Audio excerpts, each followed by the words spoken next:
अस्सलाम वालेकुम नाजरीन, आपकी मेज़बान हिरा शब्बीर दिल की बात के साथ आपके सामने हाजिर है।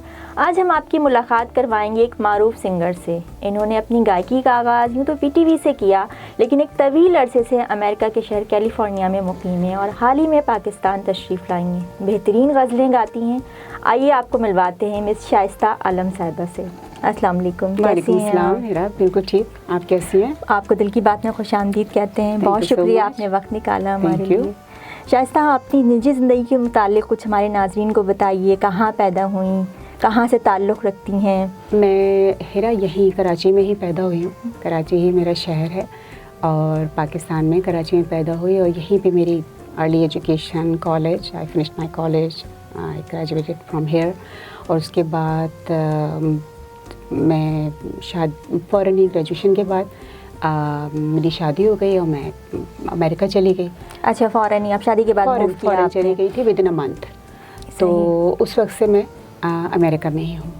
अच्छा, तो आना जाना लगा रहता है आपका या बहुत तवील अरसे के बाद आई? बहुत आना जाना लगा रहता है। एवरी ईयर माशाल्लाह मैं आती हूँ। अभी थोड़ा सा जो कोविड का मसला हुआ है उसकी वजह से थोड़ा डिले हो रहा है कि लास्ट टाइम अगर 2019 में आई थी तो अब मैं 1.5 साल बाद आई हूँ। अच्छा। लेकिन मैं बस यही बताना चाहती हूँ व्यूअर्स को कि जो लोग भी पाकिस्तान से बाहर पाकिस्तानीज़ रहते हैं उनका दिल बस धड़कता है पाकिस्तान के लिए। अच्छा, यानी आप बहुत मिस करती हैं पाकिस्तान? सब मिस करते हैं, सब मिस करते हैं और पाकिस्तान से सब बहुत मोहब्बत करते हैं और पाकिस्तान के लिए बहुत कुछ करते हैं। फंड रेजर्स शोज़ होते हैं, प्रोग्राम्स होते हैं और 14 अगस्त को इंडिपेंडेंस डे के लिए बहुत ज़बरदस्त किस्म के बड़े बड़े मतलब हॉल्स अरेंज किए जाते हैं और उसके अंदर शोज़ होते हैं। और तो क्या ऐसा है कि पाकिस्तान से जाने के बाद पाकिस्तान की मोहब्बत ज़्यादा जाग जाती है लोगों के दिलों में बनिस्बत यहाँ रहते हुए? मेरे ख्याल में आपका जो घर है, आप जो अपने घर से निकलते हैं, आप अपने घर से कितने दिन दूर रह सकते हैं? याद आने लगती है आपका घर, आपका कंफर्ट और आप जहाँ रहे हैं, जहाँ के आप यूज्ड टू हैं। तो आप चले जाएं नॉर्थन एरिया, चले जाएं, आप 5 दिन रह लेंगे, 6 दिन रह लेंगे, उसके बाद आपको लगेगा कि बस अपने घर जाना चाहिए। सही सही। तो वो ये पाकिस्तान घर है हमारा और पाकिस्तान को कोई भी शख्स जो पाकिस्तान में पैदा हुआ है, इवन वो बच्चे जो पाकिस्तानी फैमिलीज़ में अमेरिकन बोर्न हैं, दिल से पाकिस्तानी है। चलें, तो बहुत अच्छी बात है। ये बताइए, आपने अपनी गायकी का बाकायदा आगाज़ कब किया? गायकी का बाकायदा आगाज़ के मैंने कब गाना शुरू किया? सबसे पहली बात ये, कोई चाइल्डहुड से तो सभी बच्चे गाते हैं। मैंने प्रोग्राम कलियों की माला से अपना गायकी का आगाज़ किया था और माशाल्लाह मेरे और भी बहन भाई हैं, माशाल्लाह सबको ही गाने का कुछ न कुछ अल्लाह ने ये जो एक गॉड गिफ्टेड है। गॉड मेरी अम्मी में था। अच्छा। मेरी अम्मी में था। अम्मी माशाल्लाह बहुत अच्छा गाती थी, लेकिन ऐसे तो ऑब्वियसली उस ज़माने में अम्मी ऐसे तो नहीं ना फंक्शंस होते थे इस किस्म के कि अम्मी गाएं। हालांकि मेरे पापा, मेरे फादर बहुत ज़्यादा ब्रॉड माइंडेड थे। अगर अम्मी गाती तो उन्हें कभी मना भी नहीं करते और बड़े खुश भी होते और बात में बहुत इंकरेजिंग थे।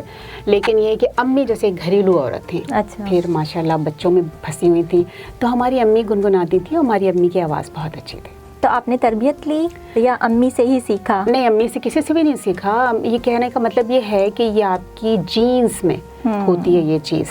तो हमारी जीन्स में थी कि हमें नहीं पता था कि हम गाते हैं। बचपन से ही अगर हमने गाना शुरू किया तो कैसे किया ये नहीं पता, लेकिन स्कूल एज से ही हर प्रोग्राम की जान मतलब मैं हुआ करती। यानी लोगों ने एहसास दिलाया कि आप बहुत अच्छा गा सकती हैं। मोटिवेट हुई आप? मोटिवेट बस बचपन से गा रहे हैं। अब इसको मोटिवेशन कहाँ से? बस ये कि हाँ, मैं आपको बड़ा दिलचस्प सा वाक़या सुनाती हूँ कि माशाल्लाह घर में बहुत सारे बच्चे थे। तो मुझे कोई 3-3.5 साल की उम्र में ही अम्मी ने क्लास 1 में बैठा दिया बहन के साथ। अब बहन तो अपनी एज में थी, जो लाइक 4-5 साल की थी वो, तो वो क्लास 1 में तो थी ही, वो ठीक थी वहाँ पे। लेकिन जब मैं वहाँ, अम्मी ने शायद ये कि बच्चे ज़्यादा थे तो उन्होंने सोचा कि चलो। आप छोटी थी? मैं छोटी थी, उनसे छोटी थी मैं। तो मैं 3-3.5 साल की मेरी उम्र थी या 4 साल की मेरी उम्र थी। तो मैं बच्चों के लिए खिलौना बन गई थी उन 5-5.5 साल के बच्चों के लिए। अच्छा। तो उन्होंने फील कर लिया था कि और ये भी कि शायद कुछ हुआ होगा जिसकी वजह से उन्हें अंदाज़ा हुआ कि मैं गा सकती हूँ।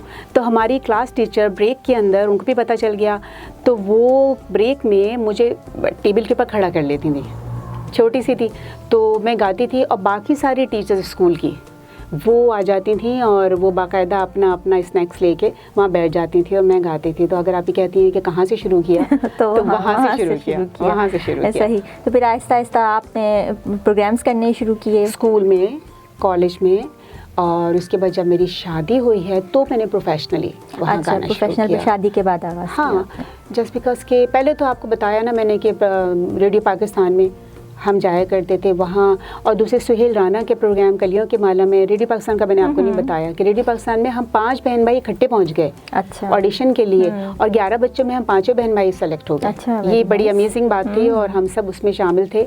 तो मुन्नी बाजी का प्रोग्राम जो था। अच्छा अच्छा। तो पहले आपने कलियों का माला किया। कलियों की माला पीटीवी का प्रोग्राम था जिस सुहेल राना का, और ये रेडियो पाकिस्तान का था मुन्नी बेगम का, मुन्नी बाजी का, सॉरी मुन्नी बाजी का। तो मुन्नी बाजी का, तो उसमें हम सब बहन भाई थे और समझ लें कि वहाँ से शुरू हुआ है हमारा। कैसा रहा तजुर्बा रेडियो का और पीटीवी का? बहुत अच्छा। एक तो बहुत बचपन था तो इतना ज़्यादा याद नहीं है, लेकिन एक बिल्कुल नई चीज़ थी, बिल्कुल एक नई चीज़ थी, और बहुत सारे बच्चे थे और मुन्नी बाजी जब आती थी तो अपनी एक आवाज़ में जो उनकी ख़ास आवाज़ थी, और छोटी सी बड़ी प्यारी सी उनकी शक्ल और बड़ी शफ़क़त से बात करती थी, तो वो एक अलग ही एक्सपीरियंस था। उसके बाद जब पीटीवी में हमने कलियों के माला किया तो वो भी एक अलग एक्सपीरियंस था। सुहेल राना साहब सिखा रहे हैं और हम बैठे हुए हैं बाकी सारे बच्चों के साथ।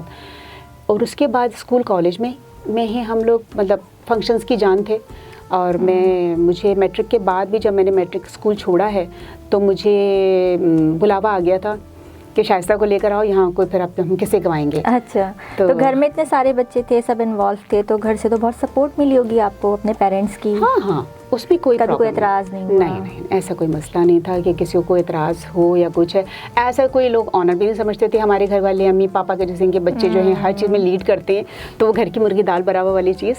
लेकिन कोई नहीं, एतराज़ तो कोई भी नहीं, मतलब घर के अंदर भी गाते रहते थे। तो लाइव शोज़ करना कब शुरू किया? लाइव शोज़ जब मेरी शादी हुई, और एक तो मेरे इन-लॉज़ में बहुत ज़्यादा गाने का शौक़ था, वो ख़ुद भी गाने के, तो उसमें बैठ के मैं गाती थी, तो वहाँ बड़ी पसंद की गई।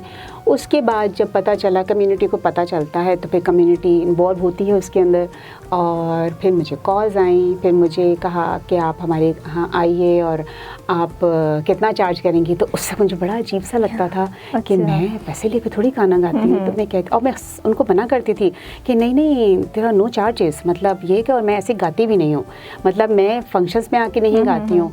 लेकिन उसके बाद 8-10 साल बाद, 10-12 साल बाद फिर ये होने लगा, जब बहुत ज़्यादा लोगों ने परस्यू करने की कोशिश की कि आप आइए और हमारे साथ गाइए, तो धीरे धीरे फिर मैं प्रोफेशनली वहाँ गाने लगी। तो लाइव कैसा लगता है? रिकॉर्डेड एक अलग बात होती है और लाइव आप गा रहे हो, सामने इतनी सारी ऑडियंस हो, कैसा तजुर्बा होता है? मुझे मज़ा उसी में आता है। उसी में मज़ा आता है। मैं ये समझती हूँ कि जब तक आर्टिस्ट, सिंगर खुद नहीं इंजॉय कर रहा है तो लोग इंजॉय नहीं करते। मुझे लाइव सिंगिंग बहुत पसंद है, और वहाँ पे एक सिंगर है, जब उन्होंने मुझे ऑफ़र किया कि आप आइए अभी रिसेंटली, तो आप आइए, और हम उन्होंने बड़ी अजीबोगरीब बात, मेरे हिसाब से बड़ी अजीबोगरीब बात की कि हम गाने रिकॉर्ड कर लेंगे और उसके बाद शोज़ करेंगे। तो मैंने कहा रिकॉर्ड कर लेंगे तो फिर लाइव शोज़ पे कैसे हुए? कहेंगे नहीं देखिए ना, गाने में कभी ऐसा हो सकता है कि आप कुछ गलत गा जाएँ तो कितनी एम्बैरेसमेंट होती है। तो मैंने कहा नहीं, मैंने तो कभी भी मतलब इस तरह नहीं गाया, मैं रिकॉर्डेड सॉन्ग्स पे तो कोई, और जब मैं खुद ही रिकॉर्डेड सॉन्ग की गाऊंगी तो फिर मुझे खुद ही अच्छा नहीं लगेगा, और मैं जिस इंथुजियाज़म के साथ गाती हूँ और जो मेरी बॉडी लैंग्वेज होती है वो मेरी ऑडियंस को बहुत पसंद आती है, मैं उनमें इन्वॉल्व हो जाती हूँ, मैं उनसे बातें करती हूँ। अच्छा, ये भी एक आर्ट है ना, जब आप गा रहे हो लाइव, अपने जितने भी आपके ऑडियंस हो उनको इन्वॉल्व करके रखना, उनकी दिलचस्पी बरकरार रखना, कैसे मैनेज करती हैं? क्या ऐसा तरीका अपनाती हैं? ये मेरे अंदर है, मैं मुझसे सीखा है एक्चुअली। जो वहाँ पे सिंगर्स दूसरे गाते हैं, उन्होंने बात, मतलब मैं कह सकती हूँ, और उसमें कोई गलत बात भी नहीं है, कि उन्होंने मुझसे सीखा कि मैं कैसे अपनी ऑडियंस के साथ बातचीत करती हूँ। सही। मेरी ऑडियंस मुझसे बात करते हैं, मैं उनसे बात करती हूँ और वो मुझे फरमाइश भेजते हैं, तो मैं कहती हूँ हाँ जी आप बताइए कि अच्छा तो आप ये गाना सुनेंगे, अच्छा तो ये तो मैं बिल्कुल ऐसा नहीं है कि ऑडियंस मुझ में कोई बैरियर है। अच्छा, शायद आपसे मज़ीद गुफ्तगू अभी जारी रखेंगे, दिल की बातें आपसे मज़ीद करेंगे। एक छोटे से ब्रेक का वक्त है, ब्रेक के बाद आप दोबारा कंटिन्यू करते हैं। तो नाज़रीन, एक छोटे से ब्रेक के बाद दोबारा हाजिर होते हैं। देखते रहिए होम टीवी।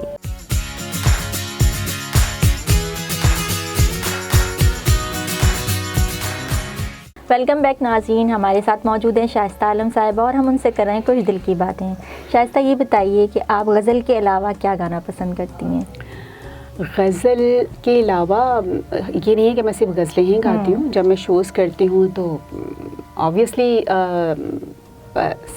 म्यूज़िक जो होती है वो सारी फ़िल्में होती है और फ़िल्मी सॉन्ग्स होते हैं, old Indian songs, old Pakistani songs, latest Indian Pakistani song, Pakistani तो खैर इतने ज़्यादा नहीं होते, लेटेस्ट पाकिस्तानी सॉन्ग्स और पंजाबी सॉन्ग्स, तो बस वो मिक्सचर होता है। अच्छा, अगर हम गज़लों की बात करें तो किन शुरा का कलाम ज़्यादा गाया है आपने, या आपके दिल के बहुत करीब है, आपको अच्छा लगता है गाना? मैंने एक तो साबिर ज़फ़र साहब की गज़लें गाई हैं, परवीन शाकिर की ज़्यादा गाई हैं और नौशी गिलानी को भी मैंने गाया है। और मुझे मालूम है कि बहुत अच्छे बड़े बड़े मारूफ इसके अलावा भी शायर हैं, लेकिन इत्तेफाक की बात है कि जो गज़लें मुझे पसंद आई हैं वो इन्हीं शोरा की थी। अपनी कोई फेवरेट गज़ल हमारे साथ शेयर करें, नाज़रीन को सुनाएं। अच्छा, तो मैं बज़्म गज़ल जो मेरा हुआ था, जो शाहीन अंसारी ने किया था, मेरे 2 बज़्म गज़ल हुए हैं और उसमें 4 मैंने गज़लें गाई हैं। तो जो पहला बज़्म गज़ल था उसमें मैंने 4 गज़लें गाई थी, 2 परवीन शाकिर की थी। अच्छा। और एक मेरे ख़्याल में साबिर ज़फ़र की थी जी, बरसों बाद। तो मैं आपको वो गज़ल सुना देती हूँ जो लोगों को बड़ी पसंद आती है। गुलाब हाथ में हो, आँख में सितारा हो, गुलाब हाथ में हो, आँख में सितारा हो, कोई वजूद मोहब्बत का इस्तारा हो, गुलाब हाथ में हो, आँख में सितारा हो, कभी कभार उसे देख ले, कहीं मिलने, कभी कभार उसे देख ले, कहीं मिलने, ये कब कहा था कि वो खुश बदन हमारा हो, कोई वजूद मोहब्बत का इस्तारा हो, गुलाब हाथ में हो, आँख में सितारा हो। बहुत खूब, विदाउट म्यूज़िक इतनी खूबसूरत आवाज़ है आपकी, माशाल्लाह। Thank you so much, thank you. अच्छा, ये बताइए कि सिंगर्स जो भी होते हैं, जो नए आने वाले हैं या पहले के भी, जब वो स्टार्ट करते हैं अपने कैरियर का, तो उनकी पहली एक प्रायोरिटी होती है कि उन्हें शोहरत मिले जी। तो आपका क्या है? आप ज़्यादा इतना नहीं आती, इतनी खूबसूरत आवाज़ है आपकी और आप बैनुल अक़वामी भी शोहरत रखती हैं, मुख्तलिफ ममालिक में आपने परफॉर्म किया है, लेकिन आप इससे दूर भागती हैं, इसकी क्या वजह है? गाना एक्चुअली एक ऐसी चीज़ है जिससे मुझे खुशी मिलती है। I feel happy when I am singing. तो जब भी मैं गाती हूँ तो मैं सबसे पहले अपनी खुशी के लिए गाती हूँ। मेरे सामने ऑडियंस होते हैं और जब मैं खुश होकर गा रही होती हूँ तो मुझे लगता है ऑडियंस भी इंजॉय कर रहे हैं। तो शोहरत मिल जाए तो शोहरत कोई बुरी चीज़ नहीं है, लेकिन शोहरत के लिए मैंने कभी गाया नहीं है। यानी आपकी प्रायोरिटी आपकी पर्सनल सेटिस्फेक्शन और जो मेरी ऑडियंस जब बैठे हुए होते हैं, ये आप बड़ी अजीबोगरीब चीज़ है मेरे साथ। मैं कोई बहुत बड़ी सिंगर नहीं हूँ, मैं कोई बहुत बड़ी सेलिब्रिटी नहीं हूँ, लेकिन जब मैं शो करती हूँ सामने 200, 250, कभी 150 दो लोग होते हैं। और ये मैंने बहुत कम बड़े बड़े जो शोज़ होते हैं, खैर उनमें तो सिंगर्स वो आर्टिस्ट जो उनके पास इतना ज़्यादा लोगों को जाने दिया ही नहीं जाता, इतना एक्सपोजर होता ही नहीं है उनका, वो शो से ऊपर नीचे उतर जाते हैं। लेकिन मैं क्योंकि लोकल शोज़ करती हूँ, तो जब मेरा शो ख़त्म होता है तो लोग जाते नहीं हैं, और इट्स अ फैक्ट, लोग वहीं रहते हैं। अच्छा, यानी वो शो में अक्सर माशाल्लाह मेरा एनर्जी लेवल, अभी तो मुझे शोज़ अभी 1.5-2 साल हो गए हैं, जस्ट बिकॉज ऑफ कोविड मेरा कोई शो नहीं हुआ है फ़िलहाल। कोविड से पहले मेरे 2 शोज़ हुए हैं, तो काफ़ी गैप आ गया है, 1.5 साल तो हो ही गया है। तो लोग जाते नहीं हैं, वो आसपास रहते हैं। और मैं वाकई मैं अल्लाह का बड़ी शुक्रगुज़ार हूँ कि लोग खड़े रहते हैं लाइन में और फिर इंतज़ार करते हैं कि शाइस्ता के साथ वो पिक्चर्स खिंचवाएं। हाँ, वो एक ऑडियंस को ज़रा शौक जी, और ये ऑलवेज़ मेरे साथ होता है। तो मेरे ख्याल में यही मेरी खुशी है। मुझे अच्छा लगता है कि लोगों को मैं पसंद आई। और शोहरत तो आपको ज़रूरत नहीं होती कि आप शोहरत के लिए गाएं। अगर आपका फ़न अच्छा है, कोई भी चीज़ हो, तो वो तो कहीं ना कहीं बात तो पहुंचती ही है। सही, तो शोहरत तो मिल ही जाती है, लेकिन शोहरत के लिए मैंने कभी नहीं गाया। तो आप मुख्तलिफ ममालिक में परफॉर्म कर चुकी हैं, ये बताइए कि कहाँ पाकिस्तानी म्यूज़िक ज़्यादा पसंद किया जाता है? इंग्लैंड में। अच्छा, क्योंकि इंग्लैंड में पाकिस्तानी, देखिए म्यूज़िक वहीं पसंद किया जाएगा जहाँ पाकिस्तानी ज़्यादा होंगे। तो इंग्लैंड में क्योंकि पाकिस्तानी ज़्यादा हैं, तो इंग्लैंड में पाकिस्तानी म्यूज़िक बहुत पसंद किया जाता है, पंजाबी म्यूज़िक बहुत पसंद किया जाता है, हमारा उर्दू म्यूज़िक बहुत पसंद किया जाता है। और ये आप भूल जाइए कि जो हमारे कॉन्सर्ट्स होते हैं तो उसमें कोई फॉरेनर्स आते हैं, नहीं, ऐसा नहीं होता, सिर्फ पाकिस्तानी ही आते हैं। पाकिस्तानी इंडियंस ही आते हैं जो लैंग्वेज को समझेंगे, वही म्यूज़िक को एंजॉय करेंगे ना। तो बस वही होते हैं। बहुत कम ऐसा होता है कि जैसे कुछ लोग हैं जो जैसे फंड रेजर्स का शो है और उसमें कुछ लोग जो इन्वॉल्व हैं, उनमें कुछ गैर मुल्की भी हैं, तो आके ज़रूर बैठते हैं। और क्योंकि म्यूज़िक में इतनी पावर होती है कि उन्हें पता ज़रूर चल जाता है म्यूज़िक अच्छी है, अट्रैक्ट होते हैं, गाने वाली कैसी है, कैसा गा रही है, तो इन्वॉल्व ज़रूर हो जाते हैं। लेकिन हमारे शोज़ में हमारे अपने ही लोग आते हैं, इंडियन और पाकिस्तानी। इंडियंस भी माशाल्लाह मुझे बहुत पसंद करते हैं, बड़े मोहब्बती लोग हैं और बहुत अप्रिशिएट करते हैं, अप्रिशिएट करने वाले लोग। अगर हम अपने यंगस्टर्स की बात करें तो आजकल जो हमारे यंगस्टर्स हैं वो ज़रा बेहंगम म्यूज़िक को ज़्यादा पसंद करते हैं, और जो गाने वो सुनते हैं उनकी शायरी, उसके बोल भी इतने मयारी नहीं होते। क्या वजह है इसकी? तो फिर उसको अब कैसे मैनेज हो रहा है ये? बच्चे आज जैसे गाने वाले हैं, बच्चे ट्रेंड नहीं है, ट्रेंड तो मैं भी नहीं हूँ, लेकिन वो वक्त था जब हम पाकिस्तानी म्यूज़िक सुनते थे और पाकिस्तानी टीवी था, उसमें म्यूज़िक के प्रोग्राम। अब वो अमेरिका में या फ़ॉरेन में, अगर आप पाकिस्तान की बात कर रही हैं तो पाकिस्तानी बच्चे भी ट्रेंड तो होते नहीं हैं, लेकिन वो ये समझते हैं कि जो आपने शोहरत वाली बात कही कि ये एक बहुत ही आसान सा तरीका है मशहूर होने का। आजकल तो फेसबुक पे और सोशल मीडिया पे बस यही चीज़ें चल रही हैं। तो हर बच्चा, हर यंग जनरेशन जो है, तो उनको इससे कुछ लेना देना नहीं होता कि पोइट्री क्या है, शायरी क्या है। वो सबसे पहले तो ट्रैक बनाते हैं, उसके ऊपर वो गाना बना लेते हैं, तो उसमें कोई मीनिंग होती ही नहीं है। अब अगर आप शोरा के कलाम को लें और फिर उसके बाद उस पर आपका म्यूज़िक अरेंज किया जाए तो वो it's a different thing.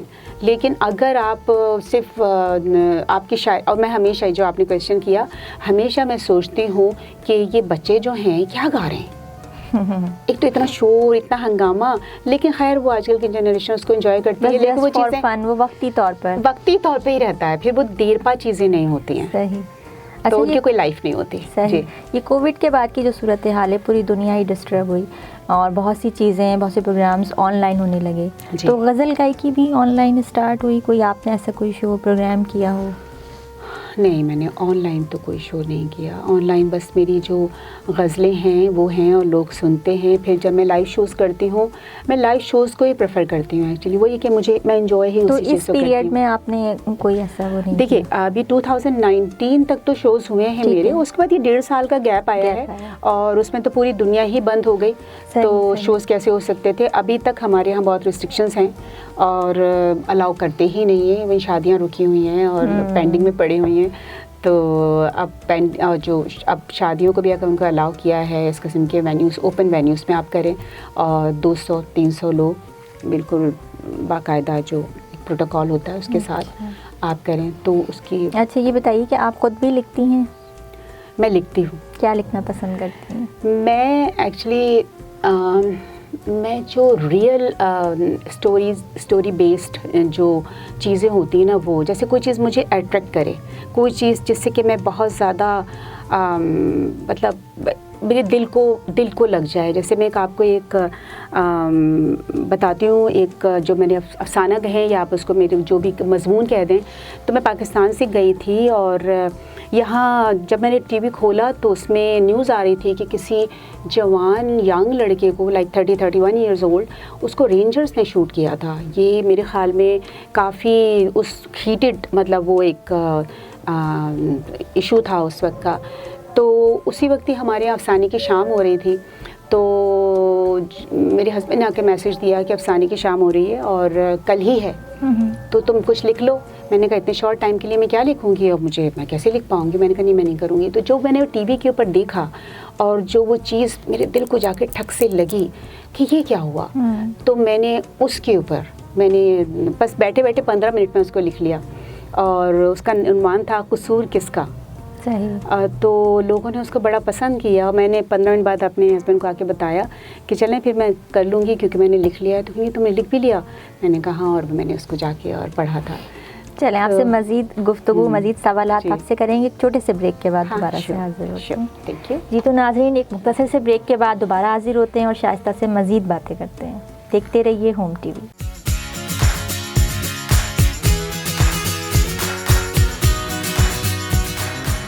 Welcome back नाजरीन, शाइस्ता आलम के साथ हमारी गुफ्तगू जारी है। जी, तो शाइस्ता ये बताइए कि आपकी पसंदीदा गज़ल कौन सी है जो आपके दिल के बहुत करीब हो? आप मेरी गाई हुई गज़ल की बात कर रही हैं? वैसे पूछ रही हूँ, आपने ना भी गाई हो, आपकी पसंदीदा गज़ल कौन सी है? मेरे ख्याल में मैडम नूर जहाँ की जो गज़ल है जो बड़ी मशहूर, एक तो हमारी सांसों में आज तक वो हिना की खुशबू महक रही है, और मुझसे पहली सी मोहब्बत, मेरे महबूब ना मांग। तो गज़लों में तो भाई हालांकि मुझसे पहली सी मोहब्बत तो नज़्म है, लेकिन वो गज़ल के नाम से ही मशहूर हो गई है लेकिन मुझे पसंद है। अच्छा, सही। ये बताइए कि लोग अक्सर काम करने के दौरान म्यूज़िक सुनना भी पसंद करते हैं, ख़ुद भी कुछ गुनगुनाते हैं, तो आप जब कोई काम कर रही होती हैं तो गुनगुनाना पसंद करती हैं? नहीं, ये तो मेरी फैमिली, मेरे हस्बैंड ने कई दफ़ा कोट किया, शाइस्ता गुनगुनाती नहीं है। अच्छा। मैं बिल्कुल नहीं गुनगुनाती। यानी आप सिर्फ लाइव शोज़ पे ही गाना पसंद करती हैं? मैं लाइव शोज़ में ही गाती हूँ जाके, और वाकई बड़ी हैरत की बात है, अल्लाह मियाँ गवाते हैं मुझे। अच्छा। मैं गुनगुनाती तक नहीं हूँ। बड़ी हैरत की बात है। हाँ, मेरा एक हैरत की बात है, अजीब गरीब बात है।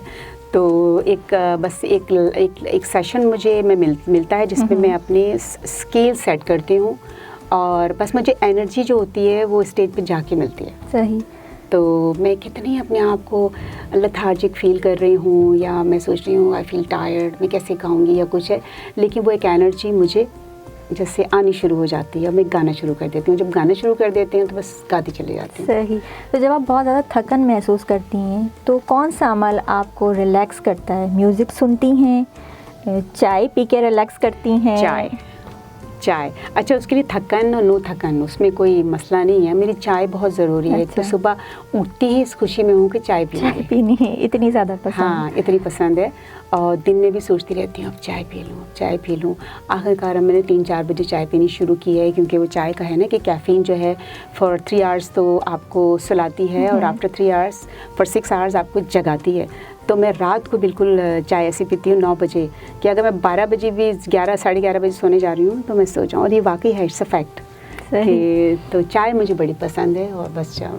अच्छा, आमतौर पे कहा जाता है म्यूज़िक एक थेरेपी है, तो आप क्या रिकमेंड करती हैं दूसरे लोगों को कि उनको भी गाना चाहिए, गुनगुनाना ही सही, गाना चाहिए? ये तो फैक्ट है, इट्स अ फैक्ट कि ये बहुत बड़ी हकीकत है कि जब आप गाते हैं, वही मैंने आपसे कहा ना कि थेरेपी तो फिर यही हुई ना। एक सैड इंसान भी जब गाना शुरू करता है, मैं जब उदास होती हूँ, उदास बहुत कम रही ज़िंदगी में, लेकिन कुछ साल ऐसे गुजरे हैं जिसमें काफ़ी उदास रही, डिप्रेस रही, तो उसमें जब मेरे लिए एक ही ज़रिया है कि मैं गाऊं और मैं उस डिप्रेशन से निकल जाऊं या उदासी से निकल जाऊं, तो मेरे ख़्याल में सारे लोगों के लिए वर्क करना चाहिए।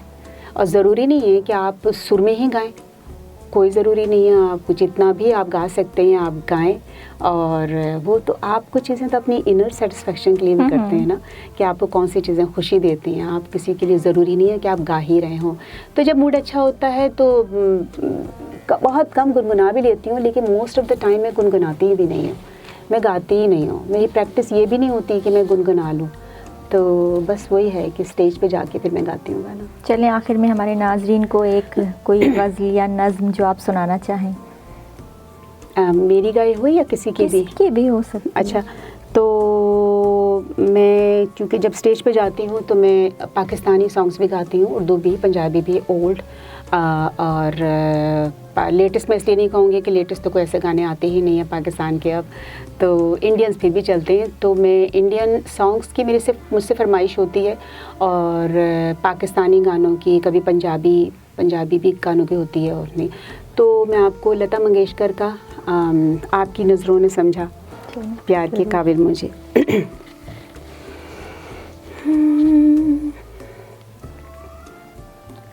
आपकी नज़रों ने समझा प्यार के काबिल मुझे, दिल की ये धड़कन ठहरे जा, मिल गई मंजिल मुझे, आपकी नज़रों ने समझा। जी हमें मंजूर है आपका ये फैसला, जी हमें मंजूर है आपका ये फैसला, कह रही है हर नज़र बंदा परवर शुक्रिया, हंस के अपनी जिंदगी में कर लिया शामिल मुझे, दिल की ये धड़कन ठहर जा, मिल गई मंजिल मुझे, आपकी नज़रों ने समझा। वाह क्या बात है, आपने तो समा बांध दिया। बहुत थैंक यू सो मच, बहुत शुक्रिया, आपके बहुत शुक्रगुजार हैं। होम टीवी की तरफ से आपका शुक्रिया अदा करते हैं कि आपने वक्त निकाला, यहाँ तशरीफ़ लाई और हमसे अपनी दिल की बातें की। आपका बहुत शुक्रिया, आपने मुझे इनवाइट किया, मुझे अपने दिल की बातें करने का मौका दिया, लोगों तक अपनी थॉट्स पहुंचाने का मौका दिया। माशाल्लाह आपने मुझसे जो भी पूछा है, और वो वाकई मतलब एक बहुत ही अच्छा जो होस्ट होता है वही बहुत बहुत शुक्रिया। इंशाल्लाह फिर आपसे मुलाकात होगी किसी और प्रोग्राम में, आपसे डिस्कशन करेंगे इंशाल्लाह। ज़िंदगी बखैर। जी तो नाज़रीन, आज हमारे स्टूडियो में मौजूद थी शाइस्ता आलम साहिबा। हमने उनसे बहुत सारी दिल की बातें की, उनसे कुछ हमने गाने भी सुने उनकी खूबसूरत आवाज़ में। अब आपसे इजाज़त चाहेंगे। आपको प्रोग्राम कैसा लगा अपनी राय का इजहार कमेंट बॉक्स में ज़रूर करें। इसके साथ साथ होम टीवी को लाइक कीजिए, सब्सक्राइब कीजिए और बेल आइकॉन का बटन प्रेस करना ना भूलिए। अपनी मेज़बान हिरा शब्बीर को दीजिए इजाज़त। अगले प्रोग्राम में एक नए मेहमान के साथ फिर आपके सामने हाजिर होंगे। देखते रहिए होम टीवी, आपका अपना चैनल।